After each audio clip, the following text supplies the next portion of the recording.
Welcome to DSC buddy channel. So ఈరోజు ఈ వీడియోలో అయితే మనం గ్రామర్కి సంబంధించి చూద్దాము. సో వీటిలో అయితే మనకి కంపల్సరీగా ఒక మార్క్ అయితే వస్తుందన్నమాట. సో ఫస్ట్ ఏంటంటే సంధి. అసలు సంధి అంటే ఏంటి, అలాగే సంధినాన్ని దేన్ని తీసుకుంటామో ఏంటో చూద్దాము. సంధి అంటే ఏంటి, మనకి పూర్వ పరస్వరములకి పరస్పరం ఏకాదేశం కావడమే సంధి. పూర్వ పదం అని దేన్ని అంటాము, పరపదం అని దేన్ని అంటామంటే ఇక్కడ రాముడు అతడులో రాముడు అనే దాన్నేమో పూర్వ పదం అని పిలుస్తాము, అతడు అనేదేమో పరపదం లేదా ఉత్తర పదం అని పిలుస్తాము. సో పూర్వపదం అలాగే పరపదం ఈ రెండు పదాలు కూడా ఏకాదేశం కావడాన్నే సంధి అని పిలుస్తాము. నెక్స్ట్ నిత్యం అంటే సూత్రంలో చెప్పిన వ్యాకరణ కార్యం తప్పనిసరిగా జరగడం. అంటే ఇక్కడ నిత్యం అంటే మనకి సంధి అవుతుందంటే సంధి దగ్గర కంపల్సరిగా అది రెండు కలిపి ఒక పదంగా ఏర్పడుతుంది. అలా పదంగా ఏర్పడితే దానిని నిత్యం అని పిలుస్తాము. ఇక్కడ జనకుడు ఇతడు అని ఇచ్చారు. దీన్ని జనకుడు ప్లస్ ఇతడు ఇలా సంధిగా రాయడానికి వీలుగా ఉన్న పదాన్నే నిత్యం అని పిలుస్తాము.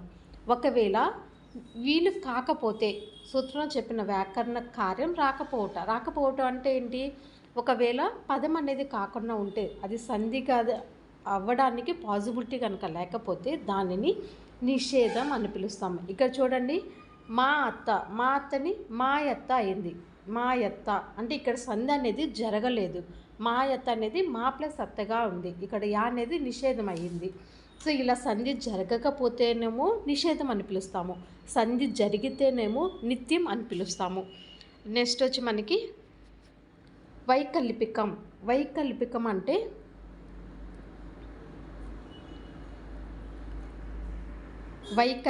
అంటే ఏంటంటే సూత్రంలో చెప్పిన వ్యాకరణ కార్యం జరిగిన రూపం జరగని రూపం రెండూ కూడా ఉండడం. ఇక్కడ నిత్యం నిషేధం రెండూ కనుక అంటే ఒకసారి సంధి జరుగుతుంది, ఒకసారి ఏమో సంధి జరగదు. అలా కనుక ఉంటే దానిని వైకల్పికం అంటాం. ఇక్కడ ఎగ్జాంపుల్ చూడండి, అదేమి అన్నప్పుడు ఇది సంధి జరుగుతుంది, అది ప్లస్ అది ఏమి అవుతుంది. సో ఇది నిత్యం అవుతుంది.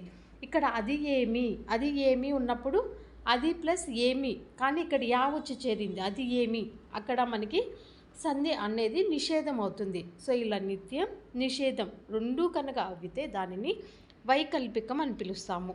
నెక్స్ట్ బహుళం అంటే సూత్రంలో చెప్పిన వ్యాకరణ కార్యం కొన్ని సందర్భాల్లో నిత్యంగా, కొన్ని సందర్భాల్లో నిషేధంగా, కొన్ని సందర్భాల్లో వికల్పంగా, కొన్ని సందర్భాల్లో అన్య విధంగా జరగడం. అంటే ఒక్కొక్కసారి సంధి జరుగుతుంది, ఒక్కోసారి సంధి జరగదు, ఒక్కోసారి వికల్పంగా ఉంటుంది, ఒక్కోసారి అన్య విధంగా జరుగుతుంది. సో ఇలా కనుక జరిగితే దానిని బహుళం అని పిలుస్తాము. సో ఇక్కడ ఎగ్జాంపుల్ చూడండి, బహుళంకి రామ ప్లస్ రామయ్య. సో ఇది నిత్యం అవుతుంది. ఇక్కడ దూత ఇతడు అన్నారు, దూత ప్లస్ ఇతడు యా అనేది ఈగా మారింది. సో ఇది నిషేధం. అలాగే మేనల్లుడిని మేన ప్లస్ అల్లుడు లేదా మేనయల్లుడు అంటే ఒకసారి మేనల్లుడు అన్నప్పుడేమో సంధి జరిగింది, మేనల్లుడు అన్నప్పుడేమో నిషేధం అయింది, వైకల్పికం అయింది. ఒకానొకనే అన్య విధంగా అంటే ఒక ప్లస్ ఒకానొక అన్య విధంగా జరిగింది. సో ఇలా ఇవన్నీ అవుతే కనుక దానిని బహుళం అని పిలుస్తాము. నెక్స్ట్ వచ్చి మనకి ఆగమం అంటే ఏంటి, ఉన్న వర్ణాలకి అదనంగా కొత్త వర్ణం మిత్రుని వల్లే వచ్చి చేరడం. ఉన్న వర్ణానికి అదనంగా కొత్తది ఏదైనా వచ్చి చేరితే దానిని ఆగమం అంటాము. ఇక్కడ మనకి ఎగ్జాంపుల్ ఇచ్చారు చూడండి, పండుటాకు అనేది పండాకు అని ఇచ్చారు, పండాకు అనేది పండుటాకు, పండు ప్లస్ ఆకు పండుటాకు. నెక్స్ట్ వచ్చి మనకి ఆదేశం అంటే ఉన్న వర్ణాన్ని తొలగించి దాని స్థానంలో శత్రువులాగా వేరొక వర్ణం వచ్చి చేరడం. ఇక్కడ ఏంటి, ఉన్నది తొలగించి దాని ప్లేస్లో ఇంకోటి కొత్తది పెట్టడం అన్నమాట. ఇక చూడండి, తల్లిదండ్రులు ఇది విడదీసి రాసేటప్పుడు ఏం రాస్తాం, తల్లి ప్లస్ తండ్రి. ఇక్కడ తల్లిదండ్రులు అని ఉంది, తల్లిదండ్రులు అంటారు. ఇక్కడ విడదీసినప్పుడు చూడండి, తల్లి ప్లస్ తండ్రులు, ఇక్కడ కొత్తది మనకి తండ్రి అనేది వచ్చిందనమాట. సో ఇలా వర్ణాన్ని తొలగిన దాని స్థానంలో వేరొక వర్ణం అనేది వచ్చి చేరితేనేమో ఆదేశం అంటాము. కొత్త వర్ణం కనుక వచ్చి చేరితే దానిని ఆగమం అని పిలుస్తాము. నెక్స్ట్ వచ్చి మనకి అమ్రేడితం. అమ్రేడితం అంటే ఒక పదాన్ని వెంటనే 2 సార్లు కనుక ఉపయోగిస్తే ఆ రెండో పదాన్నే అమ్రేడితం అని పిలుస్తారు. సో ఇక్కడ మనకి ఎగ్జాంపుల్ తీసుకుంటే అయ్యయ్యో. అయ్యయ్యో అని ఎలా రాస్తాము? అయ్యో ప్లస్ అయ్యో, అయ్యయ్యో. ఇలా వచ్చిన పదాలన్నీ కూడా మనకి అమ్రేడితం అవుతాయి. అమ్రేడిత సంధి అనేది అవుతుంది. ఏమేమి కానీ, ఓరోరియా కానీ అట్లా రెండు కాడ మనకి ఏంటంటే పూర్వపదం, పరపదం రెండు పదాలు సేమ్ ఒకే పదం అనేది మనకి వస్తుంది. సో ఇలా వచ్చినప్పుడు దాన్ని అమ్రేడితం అంటాం. ఈ పదాల్లో దేనిని అమ్రేడితం అంటామంటే రెండో పదాన్ని అమ్రేడితం అంటాం. ఈ రెండు పరపదం ఉన్న దానిని అమ్రేడితం అని పిలుస్తాం అన్నమాట. నెక్స్ట్ వచ్చి మనకి ద్వితం. ద్విత్వం అంటే ద్విత్వం. ద్విత్వం అంటే ఒక హల్లు అదే హల్లుతో కలవడం. ఒక హల్లు అనేది అదే హల్లుతో కలవడం. చూడండి ఇక్కడ అదే ద్విత్వ అక్షరం అంటాం కదా. ద్విత్వ అక్షరం అంటే ఒక హల్లుకి అదే హల్లు ఒత్తు వచ్చి చేరడం. ఇక్కడ హల్లు కాదు ఒత్తు అనమాట. ఒక హల్లుకి హల్లున్న అక్షరానికి అదే ఒత్తు అని కనుక వచ్చి చేరితే దాన్ని ద్విత్వ అక్షరం అని పిలుస్తామన్నమాట. నెక్స్ట్ సంయుక్తం. సంయుక్తం అంటే ఏంటి? సంయుక్త అక్షరం అని పిలుస్తాం. అంటే ఒక హల్లుకి మరొక హల్లు యొక్క ఒత్తు వచ్చి చేరితే, హల్లు కాదు ఒత్తు అన్నమాట. ఇక్కడ చూడండి పరమేశ్వరుడు, సాకి వావొత్తు వచ్చింది కదా. సో ఇలా ఒక హల్లుకి వేరే యొక్క పదం యొక్క హల్లు యొక్క ఒత్తు కనుక వచ్చి చేరితే దానిని సంయుక్త అక్షరం అని పిలుస్తాము. నెక్స్ట్ ఏంటంటే సంశ్లేష. సంశ్లేషం అంటే సంధి జరిగినప్పుడు మొదటి పదం చివరి హల్లు అలాగే రెండవ పదం మొదటి హల్లుతో కలవడం. ఇక్కడ చూడండి పూచన్ గలవలు, పూచన్ గలవలు. సో దీన్ని కలిపి రాసినప్పుడు ఏమైంది చూడండి, పూచన్ గలవలు. పూచన్ గలవలు అనేది పూచన్ గలువలు అయ్యింది. సో ఇలా సంధి జరిగినప్పుడు మొదటి పదం చివరి అక్షరం, మొదటి పదం చివరి అక్షరం అనేది, అలాగే మొదటి పదం చివరి హల్లు, రెండవ పదం మొదటి హల్లుతో, ఈ రెండవ పదం యొక్క మొదటి హల్లుతో అనేది కలుస్తుంది. చూడండి ఇక్కడ నాకి గావత్ వచ్చి చేరింది. సో ఇలా కనుక జరిగితే దాన్ని సంశ్లేష అని పిలుస్తాము. నెక్స్ట్ ధృతం. ధృతం అంటే నకారానికి ధృతం అని పేరు. నకారానికి ధృతం అని పేరు. సామాన్యంగా ధృతం అనేది అరసున్నా, సున్నా, విసర నకారం అని పిలుస్తాముగా. దీన్ని అరసున్నా, సున్నా, నకారం అని పిలుస్తాం. ను అనే 4 రూపాలతో కనిపిస్తుందంట. ధృతం అనేది మనకి అరసున్నా, సున్నా, నకారం ను అనే 4 రూపాలతో కనిపిస్తుంది. సో ఇక్కడ ఎగ్జాంపుల్ చూడండి, తోచన్ ఎన్. సో దీన్ని నకారం, నా అకారం, దీన్ని ధృతం అని అంటారు. నెక్స్ట్ వచ్చి ధృత ప్రాకృతికం. ధృత ప్రాకృతికం అంటే ధృతం చివర కలిగిన పదం. ధృతం అనేది చివర కలిగిన పదం. ఇక్కడ తోచన్, తోచన్. ఇక్కడ నా అనేది ధృత నకారం. ఈ నకారం అనేది ధృతం అవుతుంది. చివర ఉన్న పదాన్ని ధృత ప్రాకృతికం అని కూడా పిలుస్తాము. నెక్స్ట్ త్రికము. త్రికము అంటే ఆ, ఈ, ఏ అనే ఈ 3 ఆ, ఈ, ఏ అనే సర్వనామాలు. ఈ మూడింటినే మనము త్రికము అని పిలుస్తాము. ఉదాహరణ చూడండి, ఆ కాలము, ఈ కన్య, ఏ విధంగా. అంటే ఈ మూడింటితో ఏవైతే పదాలు వీటితో ఏదైతే స్టార్ట్ అవుతాయో వాటిని త్రిక పదాలు, త్రికము అని పిలుస్తాం. 2 ఆ, 2 ఈ, ఏలో 2 ఏ కనుక ఉంటే వాటిని, ఈ మూడింటిని త్రికము అని పిలుస్తామన్నమాట. నెక్స్ట్ విభక్తి. సో విభక్తి అంటే ఏంటి? అసలు విభక్తి అనేది మనం ఎక్కడ ఉపయోగిస్తాము?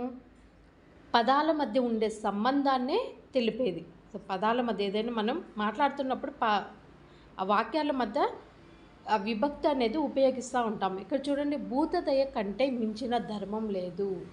సో ఇక్కడ భూతదయ, ఇక్కడ విభక్తి అనేది మనకి కంటే, కంటే అనేది విభక్తి అవుతుంది. సో భూతదయ కంటే మించిన ధర్మం లేదు. సో ఇలా పదాల మధ్య ఉండే సంబంధాన్ని తెలిపేదాన్ని విభక్తి అని పిలుస్తాము. నెక్స్ట్ పూర్వపదం. సో పూర్వపదం అని దేన్ని అంటాము, అలాగే ఉత్తర పదం అనేది దేన్ని పిలుస్తాము. పూర్వపదం అంటే సమాసంలోని లేదా సంధిలోని అర్థవంతమైన 2 పదాలలో మొదటి పదం.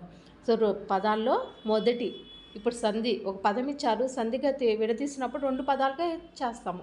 ఆ 2 పదాల్లో మొదటి పదం ఏదైతే ఉండిద్దో ఆ మొదటి పదాన్ని పూర్వ పదం అని పిలుస్తాము. అలాగే ఈ రెండవ పదాన్ని పరపదం అని పిలుస్తాము, లేదా ఉత్తర పదం అని కూడా పిలుస్తాము. చూడండి, ఉత్తర పదం సమాసంలోని అర్థవంతమైన 2 పదాల్లో రెండో పదం. రెండో పదాన్ని ఉత్తర పదం లేదా పరపదం అని పిలుస్తామన్నమాట.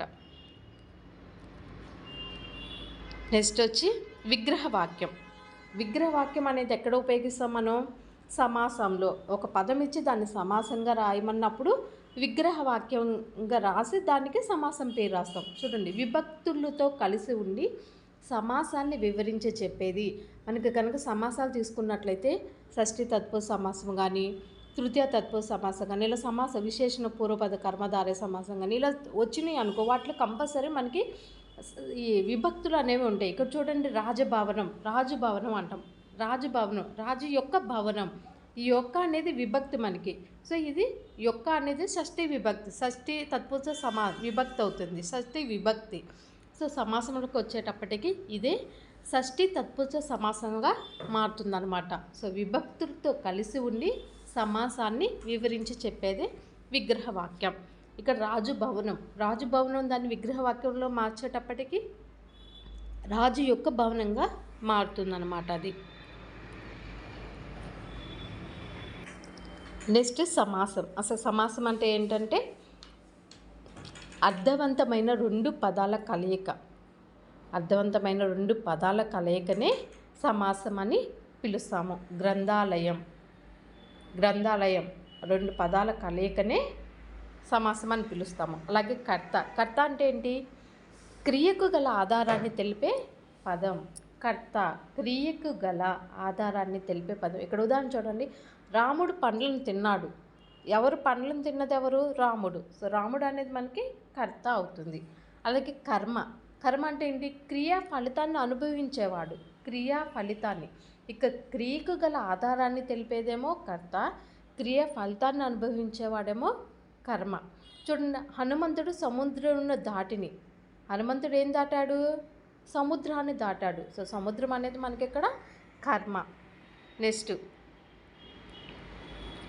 నెక్స్ట్ వచ్చి మనకి సాకర్మకం, ఆకర్మకం అన్నాం. సాకర్మకం అంటే ఏంటి? కర్మ ఉన్న క్రియాపదం వల్ల కర్మ ఉన్నట్లు తెలిసిన అది సాకర్మకం. కర్మ ఉన్న క్రియాపదం వల్ల కర్మ ఉన్నట్లు తెలిసిన అది సాకర్మకం అన్నాము. చూడండి, ఇక్కడ ఉదాహరణ, కైకేయి 2 వరములను కోరిను. కైకేయి 2 వరములు అనేవి కోరింది అన్నారు. సో 2 వరములు కోరింది. క్రియ, కర్మ ఉన్న, కర్మ అనేది ఉన్నా లేదా క్రియాపదం వల్ల కర్మ ఉన్నట్లు తెలిసిన. ఈ క్రియ అంటే పని, చేసిన పని అనేది క్రియ అవుతుంది మనకి. సో ఆ క్రియ వల్ల కూడా కర్మ ఉన్నట్లు తెలిసిన అది అనేది సకర్మకం అవుతుంది. అకర్మకం అంటే కర్మ లేకున్నా, కర్మ అనేది లేకున్నా క్రియాపదం వల్ల కర్మ లేనట్లు తెలిసిన అది ఆకర్మకం అన్నాము. ఇక దశరథుని మంత్రి సుమంత్రుడు, దశరథుని మంత్రి సుమంత్రుడు అని ఇచ్చారు. దశరథుని మంత్రి సుమంత్రుడు అంతే. దాంట్లో అంటే క్రియ అనేది ఏమన్నా ఉందా? కర్మ లేకున్నా కర్మ అనేది ఏమన్నా ఉందా? దీంట్లో మనకి కర్త, కర్మ, క్రియ అంటాం కదా. సో కర్మ లేకుంటే దాన్ని అకర్మకం అంటాము, కర్మ ఉంటేనేమో దాన్ని సాకర్మకం అని పిలుస్తాము. నెక్స్ట్ క్రియ. అసలు క్రియ అంటే ఏంటి? ఏదైనా చేసే పనిని తెలిపేదాన్ని మనం క్రియ అంటాము. ఇక్కడ భరతుడు నందిగ్రామం చేరును అన్నాడు. సో దీంట్లో క్రియ అనేది మనకి ఏమవుతుంది? చేరెను. చేరును అనేదేమో క్రియ అవుతుంది. అలాగే భరతుడు అనేది కర్త, నందిగ్రామం అనేది కర్మ అవుతుంది. కర్త, కర్మ, క్రియ. కర్త, కర్మ, క్రియ అన్నమాట ఇవి.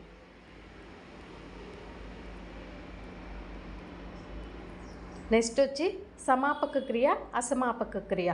సమాపక క్రియ అని ఎప్పుడు అంటాము, అలాగే అసమాపక క్రియ అని ఎప్పుడు అంటాము? చూడండి, సమాపక క్రియ అంటే వాక్యం చెప్పదలసిన భావాన్ని పూర్తి చేసే క్రియ. కంప్లీట్ సెంటెన్స్ అనగా చెప్తే దాన్నేమో సమాపక క్రియ అంటాం. లేదా అంటే మధ్యలోనే ఆపేసి చెప్తేనేమో అసమాపక క్రియ, అంటే పూర్తి సెంటెన్స్ అనేది ఇక్కడ ఉండదన్నమాట. ఇక్కడ చూడండి, కౌశల్య దాన ధర్మములు చేసింది, అయిపోయింది. ఇక్కడ దాన ధర్మాలు చేసింది, అయిపోయింది. నెక్స్ట్ అసమాపక క్రియ అంటే చెప్పదలసిన భావాన్ని పూర్తి చేయని క్రియ. సుమిత్ర రాముని తండ్రిగా భావించమని చెప్పి అన్నాడు. అంటే ఇక్కడ సెంటెన్స్ అనేది మనకి కంప్లీట్గా అవ్వలేదు. సో కంప్లీట్గా అయితేనేమో సమాపక క్రియ అని పిలుస్తాము. ఇక్కడ ఇచ్చిన వాక్యం అనేది కంప్లీట్గా అంటే మధ్యలో కనుక ఆగిపోతే దానిని అసమాపక క్రియ అని పిలుస్తామన్నమాట. నెక్స్ట్ వచ్చి వాక్యం.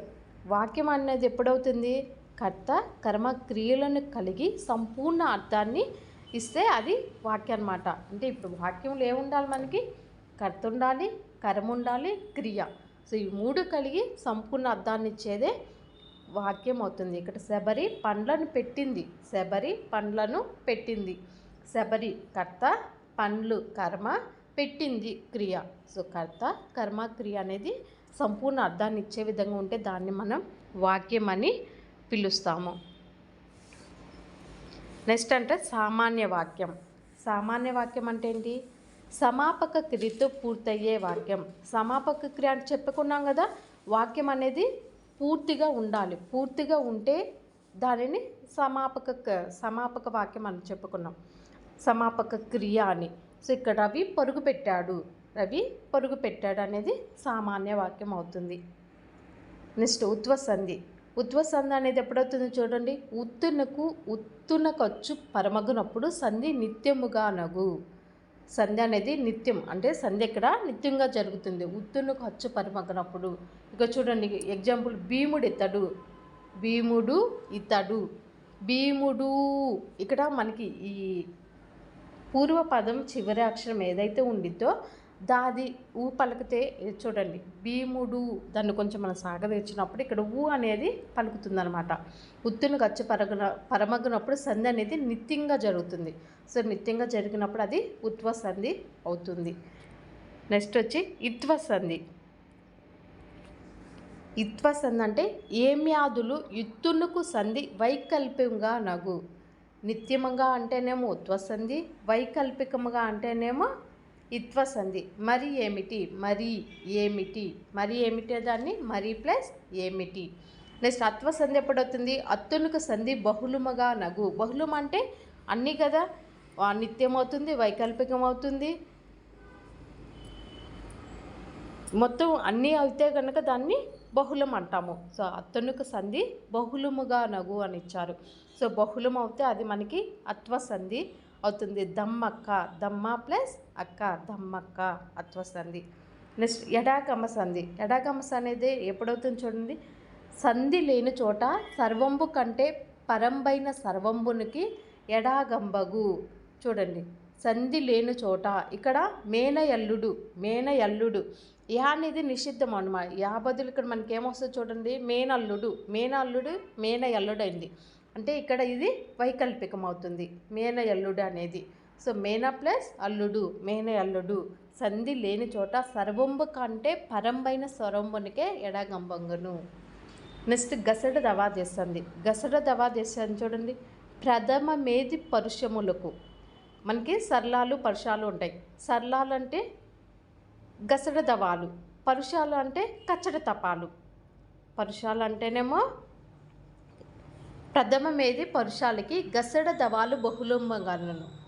గసడ దవాలు అనేది బహుళంగా అనగు అన్నాడు. వాడు కొట్టే ఇక్కడ కా బదులు గా వచ్చింది. అంటే కచ్చడ తపా బదులు గచ్చడ తపాలు వస్తాయి అన్నమాట. కా బదులు గా, అలాగే చా బదులు జా, ఇలా కసడ తప. వాడు కొట్టే. చూడండి, దీన్ని వాడు కొట్టానైనా రాయొచ్చు, వాడు కొట్టానైనా రాయొచ్చు అన్నమాట. ప్రథమమేది పరుషములకు గా స డా దవాలు అనేది బహుళంగా వస్తే దాటిని గసడ దవాదేశ సంధి అని పిలుస్తాము. నెక్స్ట్ సరళాదేశ సంధి. సరళాదేశ సంధి ధృత ప్రాకృతికము మేది పరుషములకు సరళమగును. ఇక్కడ చూడండి, పూచన్ గలువలు, పూచన్ ప్లస్ కలువలు. మనకి ఇక్కడ నకారం అనేది వచ్చి చేరిద్ది. సరళాదేశ సంధిలో నకారం కనుక వస్తే దాన్ని సరళాదేశ సంధి అని అంటాం. మనకి ఇంకో ఎగ్జాంపుల్ ఏంటంటే, మనకి అరసున్నా కూడా ఇస్తారు. అరసున్నా ఇచ్చినప్పుడు దాన్ని మనం నకారంగా కూడా రాస్తామన్నమాట. సో సో అలా నకారంగా రాసినప్పుడు అది సరళాదేశ సంధి అవుతుంది. సో నెక్స్ట్ వచ్చి దీంట్లో మనకు కొన్ని పొడుపు కథలు కూడా ఉన్నాయి. గ్రామంలోకి వచ్చి పొడుపు కథలు కూడా అడుగుతారు. సో చూడండి, పున్నమికి పూత, అమావాస్యకి ఆరగింపు అంటే తేనె పట్టు. పున్నమికేమో పూజిస్తాయి, అమావాస్యకేమో అవే పెట్టిన తేనెని తాగుతాయి అన్నమాట. సో తేనె పట్టు ఆన్సర్ అవుతుంది. నెక్స్ట్ వచ్చి ఊరంతటికి ఒకటే దుప్పటి, ఆకాశం. కోడి కాని కోడి, పక్కోడి. ఇలాగే మనకి కొన్ని పొడుపు కథలు అనేవి అడుగుతారనమాట. మా ఊరెద్దు మీ ఊరికి పోదు, మీ ఊరెద్దు మా ఊరికి రాదు. సో ఇట్లా చెట్టు, దానికి ఆన్సర్ వచ్చి ఇంట్లో కలి, ఒంట్లో కలి. వాకలి అంటే ఇంటి ముందు ఉన్న దాన్ని వాకిలి అంటాము, ఒంట్లో కలి అంటే ఆకలి.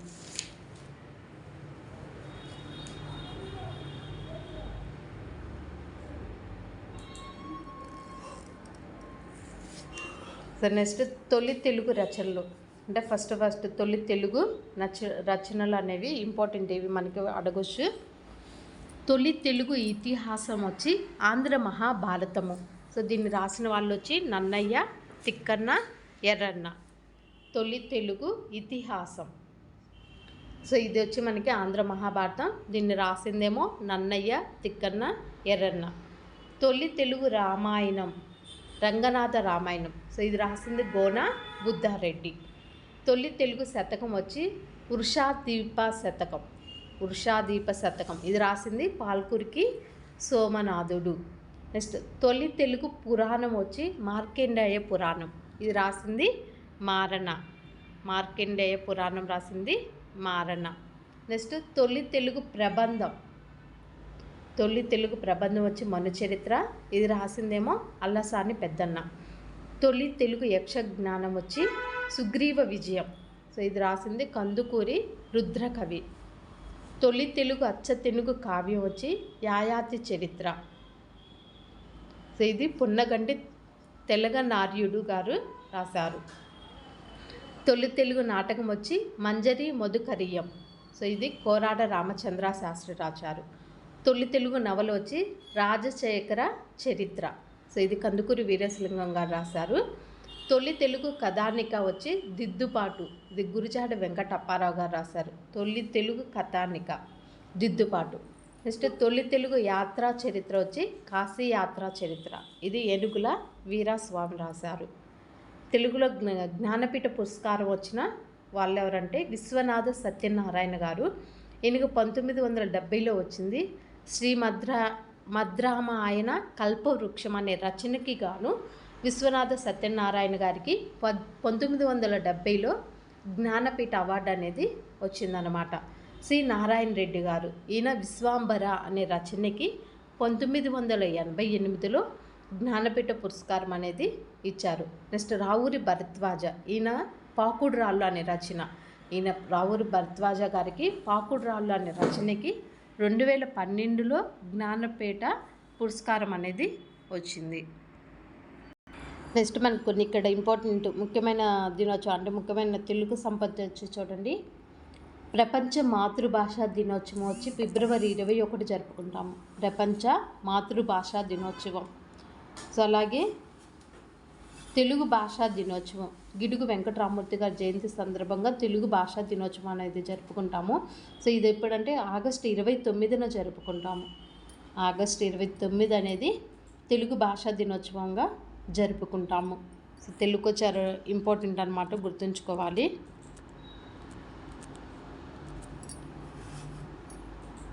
సో మిగతాయి తెలుగు పరంగా ఈ 2 డేట్స్ అనేవి మనకి ఇంపార్టెంట్. ప్రపంచ మాతృభాషా దినోత్సవం, తెలుగు భాషా దినోత్సవం అనేది ఇంపార్టెంట్ అన్నమాట. సో అలాగే మనకి ప్రాథమిక అంటే త్రికరణములు అంటే ఏంటి, అలాగే చతుర్వేదములు చూడండి ఒకసారి, అంటే ఐడియాకి గుర్తుంచుకుంటే మంచిది. త్రికరణములు అంటే మనసు, వాక్కు, కర్మ, ఈ మూడింటిని కలిపి త్రికరణములని పిలుస్తాము. 3 అంటే 3, ఆ మూడింటినే త్రికరణములు అని పిలుస్తాము. చతుర్వేదములు అంటే 4, ఋగ్వేదం, యజుర్వేదం, సామవేదం, అధర్వణవేదం. ఈ వేదాలు 4టిని చతుర్వేదములని పిలుస్తాము. వేదాంగములు అంటే శిక్ష, ఛందస్సు, వ్యాకరణము, నిరుక్తము, జ్యోతిష్యము, కల్పము. ఆరిటిని కలిపి వేదాంగములని పిలుస్తారు. పంచమాతృమూర్తులు అంటే పంచమాతృమూర్తులను ఎవరిని అంటారు? కన్న తల్లి, అన్న భార్య, గురుని భార్య, గురువు యొక్క భార్య, గురుని భార్య అంటే భార్య తల్లి అంటే అతన్ని రాజు భార్యని పంచమాతృమూర్తులని పిలుస్తారని. పంచగంగలు అంటే గంగ, కృష్ణ, గోదావరి, తుంగభద్ర, కావేరి. సో ఈ 5 నదుల్ని పంచగంగలని పిలుస్తారు. షట్చక్రవర్తులు అంటే హరిశ్చంద్రుడు, నలుడు, పురుకుచ్చుడు, పురూరవుడు, సగరుడు, కార్తవీర్యార్జునుడు, వీళ్ళ 6 కలుపు షట్చక్రవర్తులు అని పిలుస్తారు. నెక్స్ట్ అలాగే మనకి షట్రుచులు. షట్రుచులు అంటే 6 రుచులు: తీపి, పులుపు, ఉప్పు, కారం, చేదు, వగరు. ఈ 6టిని షట్రుచులని పిలుస్తాము. సప్త ఋషులని ఎవరిని అంటారంటే కాశ్యపుడు, ఆత్రి, భరద్వాజుడు, విశ్వామిత్రుడు, గౌతముడు, వశిష్ఠుడు, జమదగ్ని. వీళ్ళ 7 సప్త ఋషులని పిలుస్తారు. దిక్పాలురు అంటే ఈ 8: ఇంద్రుడు, అగ్ని, యముడు, నిరుతి, వరుణుడు, వాయుదేవుడు, కుబేరుడు, ఈశానుడు. ఇవి 8 అష్టదిక్పాలకులు అని పిలుస్తారు. నవరత్నాలు అంటే వజ్రం, వైడూర్యం, గోమేధికం, పుష్యరాగం, మరకతం, మాణిక్యం, నీలం, పగడం, ముత్యం. ఈ 9 నవరత్నాలని పిలుస్తాము. సో వీడియో నచ్చినట్లయితే లైక్ చేయండి. అలాగే ఇలాంటి వీడియోస్ కోసం ఛానల్ అయితే సబ్స్క్రైబ్ చేసుకోండి. Thank you for watching.